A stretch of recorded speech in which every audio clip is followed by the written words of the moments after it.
नमस्कार दोस्तों, एक नई लर्निंग के साथ हाजिर हूं और आज की जो स्टॉक स्पेसिफिक लर्निंग होगी उसमें सबसे पहला क्वेश्चन आता है जो गिरती हुई मार्केट में जो कोई ऐसी स्टॉक हो जो स्टेबल हो और बहुत बड़ा डाउनफॉल ना हुआ, ये भी कह सकते हैं क्योंकि जब मार्केट चलने के लिए तैयार होगी ओवरऑल सभी कंपनियों में, तो यहाँ भी उस तरह के रेस शामिल कर सकता है।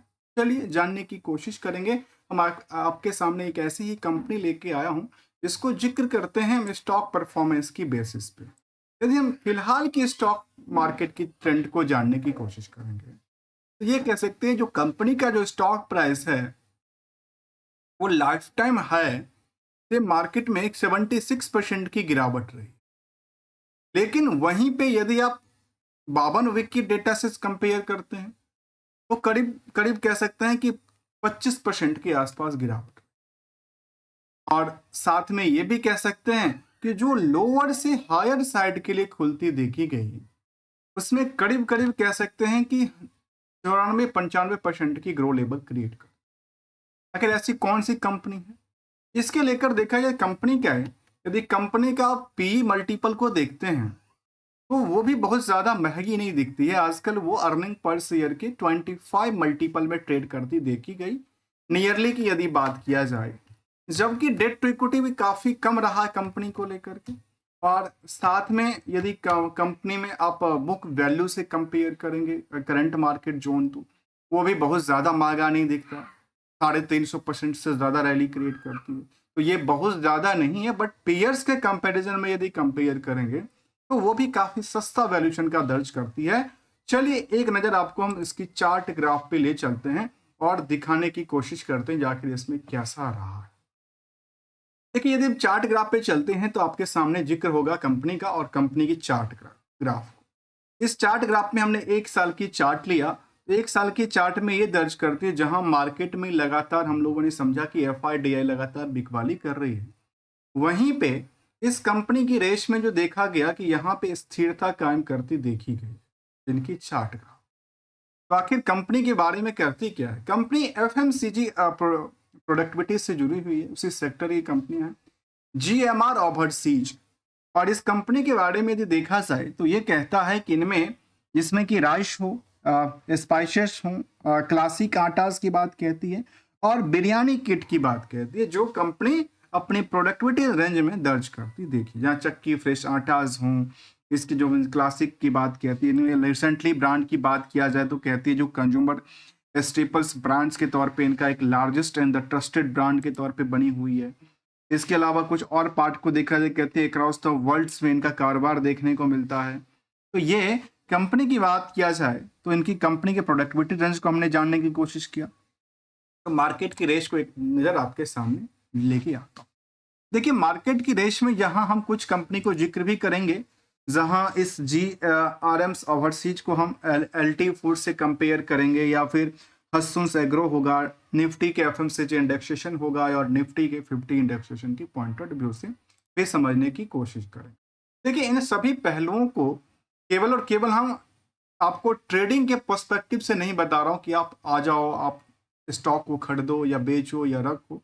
This is your money your decisions, but only as a learning point of view से हम समझने की कोशिश करते हैं। जब मार्केट आपकी विपरीत हो तो भी आप मार्केट में इस आंधी तूफान में डटे खड़े हुए हैं, तो फिर आपके पीछे कुछ तो वजह होगा। क्या वजह कहता है उसको हम जानने की कोशिश करते हैं। देखिए रिसेंटली की बात किया जाए तो बुक वैल्यू के मुताबिक मार्केट 355% की रैली हमने बेसिस किया। इंट्रेंसिक जो इंडस्ट्रियल की पी है उसके मुताबिक मार्केट आज भी अंडर वेट की श्रेणी में जिक्र करती है। 5% की कमाई को सेविंग भी करती है और 72% की कंपनी में इस जो प्रमोटर कंट्रोल है वो रखी है, जहां ROE ROC की आंकड़ा देखा है तो 18 से 12% के बीच में है। तो हायर से लोअर की पोजीशन हमने पहले जिक्र किया, चार्ट लेवल पे ही जिक्र किया था आपके सामने कि मार्केट में इनकी चार्ट लेवल जो हायर 52 वीक की हाई थी वो नियरली 288-90 के आसपास थी, और लोअर की बात किया तो मार्केट कहां से कहां चली थी। यदि इसी चीज को देखा जाए तो हमने केवल 52 वीक के लोअर से हायर को अवलोकन किया, तो ये जिक्र करती देखी गई जो कंपनी में हायर से लोअर में अल्टीमेटली करीब 90 से 95% की रैली क्रिएट करती है। जबकि इस कंपनी के कुछ और पॉइंट को हम समझने की कोशिश करेंगे तो ये आंकड़ा जिक्र करती है कि क्वार्टरली डेटाबेस जो कंपनी का रहा वो ये कहता है कि वाई के बेसिस पे मार्केट में जो अप ट्रेंड होना चाहिए था वो नहीं करता। क्यू और क्यू को लेकर के मार्केट अप ट्रेंड थी, जबकि वाई को लेकर एक गिरावट थी। अच्छी बात ये रही जो कंपनी भले ही सेल्स कम करता हो लेकिन जो ऑपरेटिंग प्रॉफिट था वो लगातार बनी हुई दिखती है। यदि कंपनी की प्रॉफिटेबिलिटी रेंज को देखा जाए तो वो भी जो आंकड़ा था वो बहुत ज्यादा गैप की बात कहती है, और वो गैपिंग ये था जो near about the same directions में सेम रहा है, और भले ही सेल्स का आंकड़ा कम हो ऑपरेटिंग प्रॉफिट मार्जिन स्टेबल हो, स्थिरता की बात कहती है। लेकिन निवेशकों का यहाँ से ध्यान जो केंद्रित था वो डाइवर्सिफाई नहीं हुआ, जो कहते हैं डाइवर्ट होना वो नहीं जिक्र करता है। यदि इस कंपनी के कुछ और पहलू को देखा जाए तो ये कह सकते हैं कि ईयर ऑन ईयर बेसिस को लेकर के कंपनी में सेल्स में तो कुछ डाउनफॉल आई है, लेकिन प्रॉफिट में अभी भी 14% तक की रैली थी। स्टॉक प्राइस सीजीआर पिछले एक साल में 27% की रैली अभी भी बरकरार बना के रखी है, जबकि रिटर्न ऑन इक्विटी भी करीब 18% तक एक गिरावट के सेंटीमेंट में बनी की रखी है।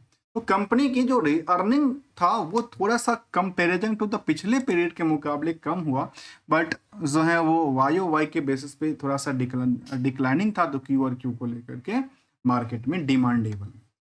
यदि पीयर्स से कंपेयर करेंगे इस कंपनी को तो कुछ कंपनी है जिसका नाम हम जिक्र करते हैं, जिसमें ब्राउन बेवरेज होगा, हस्सुन्स होगा, बीकाजी फूड्स होगा, एलटी फूड्स होगा। तो हमने कुछ ही कंपनी को चुनिंदे कुछ कंपनी को जिनकी स्टॉक परफॉर्मेंस के लिहाज से कंपेयर करने के लिए उसको रखा है कि आखिर जो निफ्टी का FMCG indexation point of view है वो कैसा रहा, और निफ्टी का इंडेक्सेशन पॉइंट व्यू कितनी % ग्रो के साथ कामकाज करती देखी गई है। यदि इसको समझने की कोशिश करेंगे उससे पहले निवेशकों के इंटरेस्ट में देखिए, यदि हम इस कंपनी को लेके चलते हैं आज के टाइम तो बाकी कंपनियों के सामने आज सस्ता दर्ज करता है, चाहे वो पी रेशियो के मुताबिक हो, चाहे बुक वैल्यू के मुताबिक हो, चाहे इंट्रिंसिक वैल्यू के मुताबिक हो। तो कंपनी का इंट्रिंसिक वैल्यू की यदि बात करेंगे तो कितनी जिक्र करती है, करीब करीब 97 रुपये का जिक्र करता है, जो कि बुक्स वैल्यू के 150% ज्यादा जिक्र करती है। निवेशकों कंटेस्ट में इस कंपनी में एफआई और डीआई की जो होल्डिंग था वो नहीं के मुताबिक ही रही है। इस कंपनी में ज्यादातर जो होल्डिंग है वो प्रमोटर्स और आम निवेशकों के आपस में तालमेल पे है, जहां प्रमोटर करीब 72% होल्डिंग है तो 28% की होल्डिंग आम निवेशकों के पास रखी देखी जा सकती। इसके अलावा यदि आम निवेशकों का इंटरेस्ट देखा है तो करीब 30 से लेकर 40,000 निवेशकों का इस कंपनी से जुड़ाव है। और रिसेंटली की बात किया जाए तो कंपनी में क्या अभी 21 फरवरी को कुछ डिक्लेरेशन निकल के आई थी, क्या कंपनी के प्रमोटर्स ने अपनी होल्डिंग बढ़ाई है या कुछ ऐसा किया है, उसको लेकर देखा है तो अतुल गर्ग साहब है जो कंपनी में कह सकते हैं कंपनी में क्या है। यदि हम कंपनी की जिक्र करूं तो इसमें देखा कि इन्होंने अपने जिक्र कर देंगे 74% की इनकी होल्डिंग थी, और इन्होंने जिक्र किया कि 45,000 शेयर को उन्होंने राइट इक्विजिशंस किया, राइट वोटिंग साइट के साथ, जहाँ पे इनकी पोजीशन में करीब करीब कह सकते हैं कि जो बढ़ोतरी था वो 0.07% की इंक्रीज करती देखी गई। उन्होंने कंपनी ने राइट इशू लेके फिलहाल के लिए आई थी। यदि हम कंपनी की कुछ और एक्शन की तरफ देखा जाए जहां कंपनी में ये जिक्र करता देखा जा सकता है कि कंपनी कुछ देती लेती है। देखिए 2022 के बाद तो कंपनी ने रेगुलर इनकम देना बंद कर दिया, लेकिन वहीं पे यदि कंपेरिजन करते हैं इसको सेंसेक्स के पॉइंट ऑफ व्यू से, बीएसई के फास्ट एफएमसीजी इंडेक्सेशन के पॉइंट ऑफ व्यू से, तो ये कि कंपनी में ये जिक्र करती है कि ऑन एवरेज इसमें काफी ज्यादा गिरावट रही है। लेकिन फिलहाल जब मार्केट आपके विपरीत हो, तो मार्केट में आपकी पिटाई नहीं हुई है, आप उसके समानांतर भी नहीं चल रहे हैं, आप उसके विपरीत की तरफ चल रहे हैं और एक स्टेबिलिटी की तरफ इशारा करते हैं। क्या सवाल ये है कि क्या यह मार्केट के लिए कुछ अच्छी बात है इसके लिए, जो कि गिरती हुई मार्केट भी गिरावट दर्ज नहीं करती है। तो चलिए इसको यदि हम देखा जाए तो कंपैरिजन करते हुए पिछले हमने 6 महीने के डेटाबेस को लिया, जहां पे 6 महीने से लगातार बिकवाली का प्रेशर देखने को मिला है। वह इस कंपनी में भी 14% की बिकवाली था, जबकि एलटी फूड्स में 20% के आसपास तो वहीं पे हसूल्स में 32%, तो निफ्टी जो एफएमसीजी इंडेक्स है उसमें 20%, तो निफ्टी के अंदर 12%।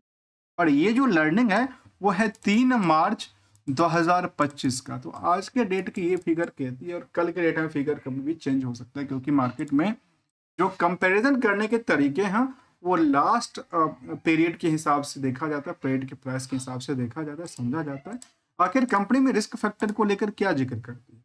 तो दोस्तों देखा जाए तो कंपनी में इस कंपनी को लेकर के रिस्क फैक्टर की कोई भी बात शामिल नहीं करती है। एक्सपेक्टेशन की बात यह है जो मार्केट में स्थिरता बना के रखी है।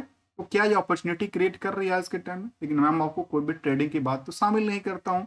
Online learning point of view से देखा जाए तो मार्केट में उसको वॉच किया जा सकता है, समझा जा सकता है, और जो स्थिरता उन्होंने बनाई है कंपनी ने उसको भी पहचानने की जरूरत पड़ेगी कि क्या ये यदि मार्केट आज यहाँ से बाउंस बैक क्रिएट करती है ओवरऑल सेक्टर मार्केट, तो ये स्टॉक जो है उसका भी बाउंस बैक हो सकता है, इसका भी बाउंस बैक हो सकता है। ये क्वेश्चन के साथ मिलूंगा दूसरे नई लर्निंग के, तब तक के लिए थैंक्स फॉर द ज्वाइनिंग दोस्तों।